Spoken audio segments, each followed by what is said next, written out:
Hi అండి. Welcome to my channel. ఈరోజు video వచ్చేసి కొంచెం డిఫరెంట్‌గా ఉండే one side blouse back neck design cutting and stitching video అయితే చూద్దాము.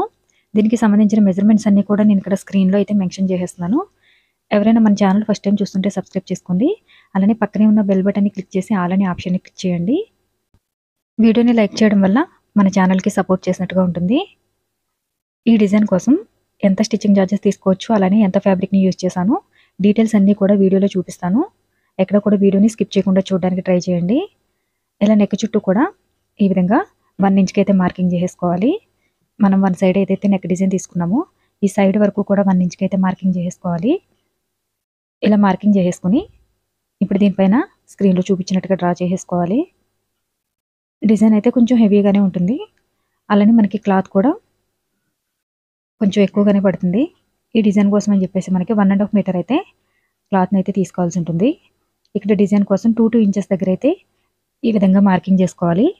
మనకి ఈ రౌండ్ అనేది 2 ఇంచెస్‌లో కటింగ్ చేసుకుంటే రౌండ్ కొంచెం పెద్దగా వస్తుంది. అలా కాకుండా 1.5 ఇంచ్‌కి గాని మార్కింగ్ చేసుకుంటే రౌండ్ మనకి ఇంకొంచెం చిన్నగా వస్తుందన్నమాట. మిడిల్‌లో ఈ విధంగా మార్కింగ్ చేసేసుకొని స్క్రీన్‌లో చూపించిన విధంగా ఇలా రౌండ్‌గా అయితే మార్కింగ్ చేసేసుకోవాల్సి ఉంటుంది. ఈ డిజైన్ కోసం మనకి లైనింగ్ బ్లౌజ్ వచ్చేసి 300 నుంచి 400 ఉంటే గనక ఈ డిజైన్ కోసం 1000 రూపీస్ అయితే తీసుకోవచ్చు. మనకి టోటల్‌గా బ్లౌజ్ మొత్తం కంప్లీట్ చేయడానికి 1000 రూపీస్ అయితే తీసుకోవచ్చు. అలానే దీనికి యూజ్ చేసిన బీడ్స్ కానీ, లేస్ కానీ ఎక్స్ట్రా అయితే మనీని తీసుకోవాల్సి ఉంటుంది. ఈ విధంగా నెక్ చుట్టూ కూడా రౌండ్‌గా మార్కింగ్ చేసుకున్న తర్వాత ఇప్పుడు క్యాన్వాస్ పేపర్‌ని తీసుకొని ఈ క్యాన్వాస్ పేపర్‌ని స్క్రీన్‌లో చూపించిన విధంగా ఇలా మనం ఆల్రెడీ డ్రా చేసి పెట్టుకున్నాం కదా, ఈ లైన్ మీద మార్కింగ్ చేసేసుకోవాలన్నమాట. డిజైన్ సింపుల్‌గానే ఉంటుంది. మీకు ఒకవేళ ఈ రౌండ్స్ అనేవి సరిగ్గా తిరగవనుకుంటే గనక మీరు మిడిల్‌లో ఉన్న క్యాన్వాస్ పేపర్‌ని కటింగ్ చేయకుండా మనం ఏదైతే మార్కింగ్ చేసుకున్నామో మార్కింగ్ మీదే స్టిచ్చింగ్ చేసేస్తే మీకు రౌండ్స్ కూడా ఈక్వల్‌గానే వస్తాయి.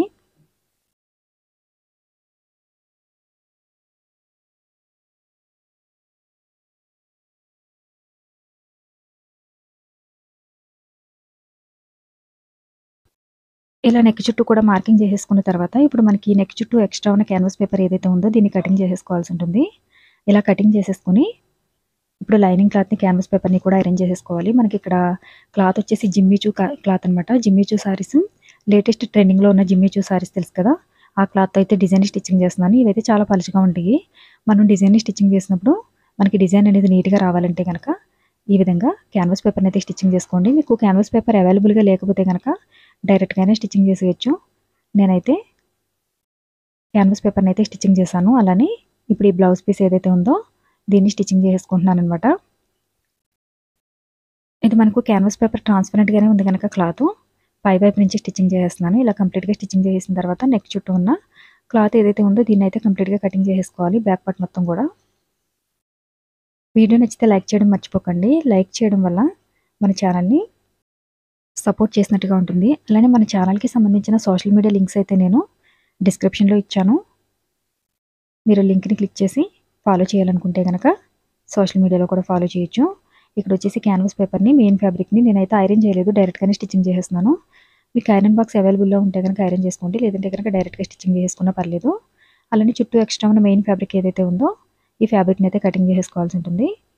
ఇప్పుడు ఈ డిజైన్ పార్ట్‌ని అలానే బ్యాక్ నెక్‌ని కూడా ఫస్ట్ అయితే స్ట్రైట్‌గా ఈ 2 పార్ట్స్ కూడా కదిలిపోకుండా ఈ విధంగా మిడిల్‌లో అయితే స్టిచ్చింగ్ చేసేసుకోవాలి. తర్వాత మనం ఆల్రెడీ డిజైన్ అయితే డ్రా చేసుకున్నాం కదా, ఈ డిజైన్ మీదే స్టిచ్చింగ్ చేసుకోవాల్సి ఉంటుంది.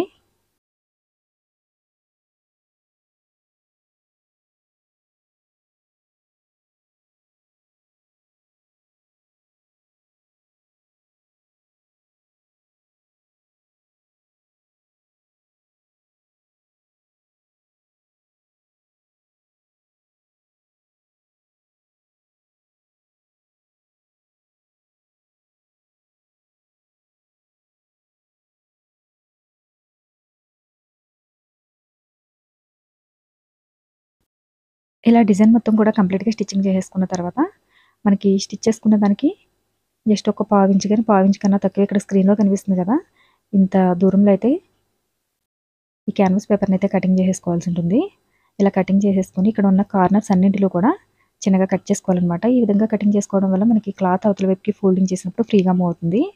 ఇలా కటింగ్ చేసేసుకొని మీరు ఒకసారి ఐరన్ చేసుకోవాలి.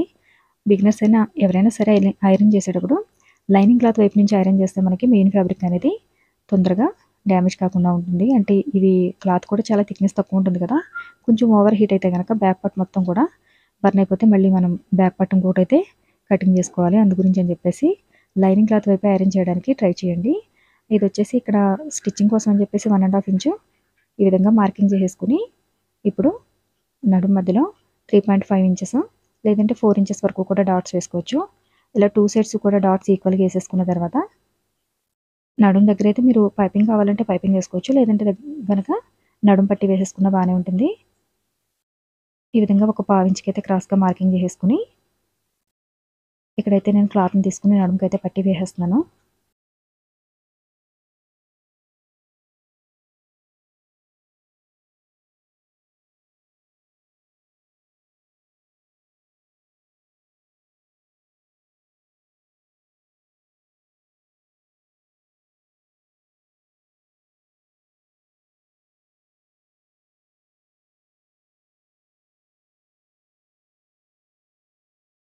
ఇలా నడుము పట్టి వేసేసిన తర్వాత ఇక్కడ వచ్చేసి డోరీ థ్రెడ్ కోసం అని చెప్పేసి క్రాస్గా కటింగ్ చేసిన క్లాత్ని తీసుకుని స్క్రీన్లో చూపించిన విధంగా వీలైనంత సన్నగా అయితే స్టిచ్చింగ్ చేసుకోవాలి.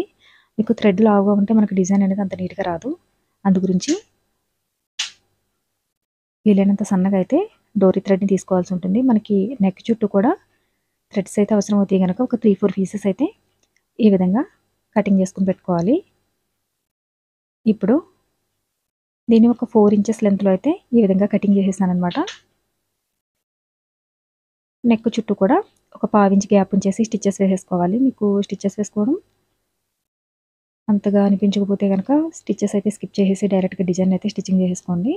ఇలా నెక్ చుట్టూ కూడా నేను నార్మల్గా అయితే స్టిచ్చింగ్ చేసేస్తున్నాను. మనకి ఇలా స్టిచ్చింగ్ వేసినా సరే పైన లేస్ వచ్చేస్తుంది కనుక కనిపించదు.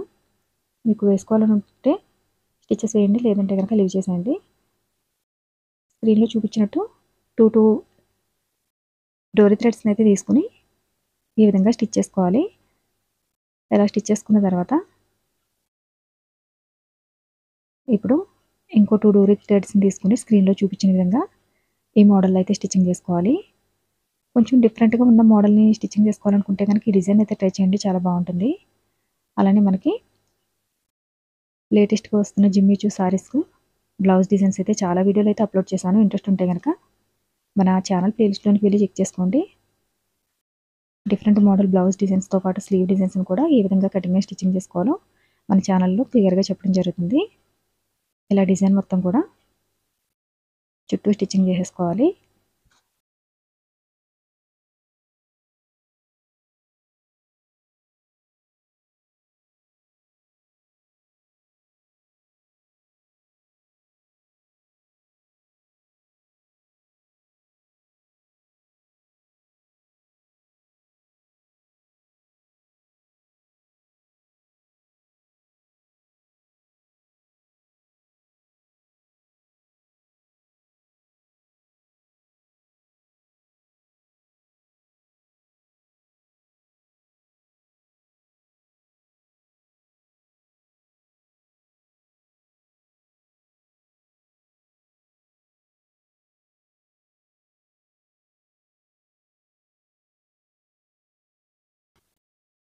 ఇలా కంప్లీట్గా నెక్ చుట్టూ కూడా ఈ డోరీ డిజైన్ స్టిచ్చింగ్ చేసిన తర్వాత ఇప్పుడు మనకి షోల్డర్ దగ్గర కూడా డిజైన్ కోసం క్లాత్ని తీసుకోవాల్సి ఉంటుంది. ఇక్కడ వచ్చేసి మీడియం సైజులో ఉన్న లేస్ని తీసుకుని ఈ డిజైన్ చుట్టూ కూడా స్టిచ్చింగ్ చేసేస్తున్నాను. మీకు లేస్ తీసుకుని స్టిచ్చింగ్ చేసుకోవడం అంతగా అనిపించకపోతే కనుక లేస్ని అయితే స్కిప్ చేసేయండి. నేనైతే కొంచెం మీడియం సైజులో ఉన్న లేస్ని అయితే స్టిచ్చింగ్ చేస్తున్నాను. ఇలా కంప్లీట్గా నెక్ చుట్టూ స్టిచ్ చేసుకోవాలి. అలాగే షోల్డర్ దగ్గర వన్ సైడ్ వచ్చేసి స్టిచ్చెస్ వేసేసుకోవాలి. ఈ విధంగా స్టిచ్చింగ్ చేసేసుకున్నాం కదా. ఇప్పుడు డిజైన్ కోసం అని చెప్పేసి 3 ఇంచెస్ లెంత్ విడ్త్ ఉన్న క్లాత్ని తీసుకున్నాను. ఈ క్లాత్ని స్క్రీన్లో చూపించిన విధంగా ఫోల్డింగ్ చేసేసుకుని మొత్తం మనకి ఒక 20 నుంచి 30 పీసెస్ వరకు అయితే స్టిచ్చెస్ పెట్టేసుకోవాలి. వీటన్నింటినీ స్టిచ్చింగ్ చేసుకున్న తర్వాత మనకి ఎక్స్ట్రా ఉన్న ఫ్యాబ్రిక్ ఏదైతే ఉందో దీన్ని కటింగ్ చేసేసుకుని స్క్రీన్లో చూపించిన విధంగా డిజైన్ అయితే అవతల వైపుకి ఫోల్డింగ్ చేసేసుకోవాలన్నమాట. హెవీ మోడల్లో కనిపించే లేటెస్ట్ డిజైన్ స్టిచ్ చేసుకోవాలనుకుంటే ఈ డిజైన్ అయితే ట్రై చేయండి, చాలా బాగుంటుంది. ఇక్కడ చూపించిన విధంగా పీసెస్ అన్నీ కూడా యువతల వైపుకి ఫోల్డ్ చేసుకున్న తర్వాత రెండింటిని కలిపి ఇక్కడ నీడిల్తో అయితే స్టిచ్చింగ్ చేసేస్తున్నాను. మనకి 2 కూడా ఒకేసారి స్టిచ్చింగ్ చేసుకోవడానికి ఈజీగా ఉంటుందని ఈ విధంగా స్టిచ్ చేసేసి ఇప్పుడు ఈ వన్ సైడ్ మొత్తం కూడా స్టిచ్ చేస్తున్నాను అనమాట. ఇక్కడ వచ్చేసి కొంచెం మీడియం సైజులో ఉన్న 2 బీడ్స్ కానీ లేదంటే కొంచెం పెద్ద సైజులో ఉన్న 1 బీడింగ్ కానీ స్టిచ్చింగ్ చేసుకుంటే డిజైన్ అయితే చాలా నీట్గా కనిపిస్తుంది. ఫైనల్గా బీడ్స్ అన్ని స్టిచ్చింగ్ చేసేసుకున్న తర్వాత ఇక్కడ నెక్ మిడిల్లో కూడా చిన్న చిన్న బీడ్స్ అయితే స్టిచ్చింగ్ చేస్తున్నాను. మనకి ఇక్కడ 4 లేయర్స్ లాగా ఉంది కదా, ఒక్కొక్క దానిలో ఒక్కొక్క బీడ్ని మొత్తం 4 బీడ్స్ అయితే స్టిచ్చింగ్ చేసేస్తున్నాను. ఇలా షోల్డర్ వరకు కూడా స్టిచ్చింగ్ చేసేసిన తర్వాత మనకి ఫుల్గా బ్లౌజ్ కంప్లీట్ అయిన తర్వాత ఈ విధంగా ఉంటుంది. వీడియో నచ్చితే లైక్ చేయండి, షేర్ చేయండి. Thanks for watching.